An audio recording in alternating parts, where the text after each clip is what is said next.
But some people fear that if everyone has a choice to go whichever genetic direction they want, we're going to scatter in 10,000 directions. I think that's great.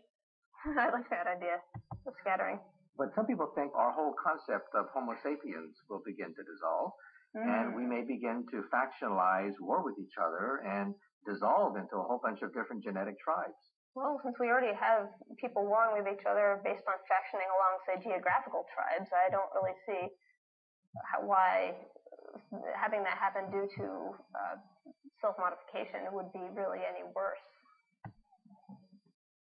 Humans have acquired the DNA technology to screen the human fetus for genetic defects and to choose the sex, eye and hair color of their babies. If humans do not self-destruct in a worldwide nuclear war, we can predict that within the next 1,000 years, humans will have acquired and will employ the technology to genetically design babies who are more handsome, beautiful, athletic, and intellectually far superior to their parents.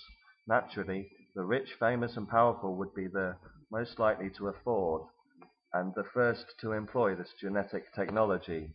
These first generations of genetically altered humans would be few and far between, and members of the privileged class.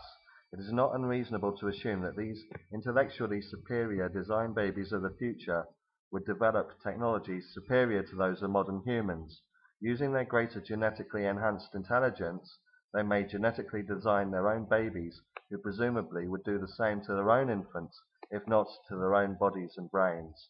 Therefore, in a few hundred years, or maybe within just a few generations, a small select group of humans may genetically engineer their own evolution and undergo such rapid evolutionary change that they become as different from modern humans as birds are from dinosaurs, yet with one additional troubling difference. From the perspective of modern humans, the genetically altered humans of the future may become so technologically and intellectually advanced that they may appear as gods, whereas modern humans might appear no better than reptiles in comparison. From the perspective of the first, second, or third generation of designer babies, the bulk of humanity might not only appear as inferior and primitive, but as hungry, all-consuming competitors for diminishing resources. Therefore, we might predict that the genetically, intellectually enhanced designer babies of the future might decide to completely eradicate and exterminate the last of modern humanity.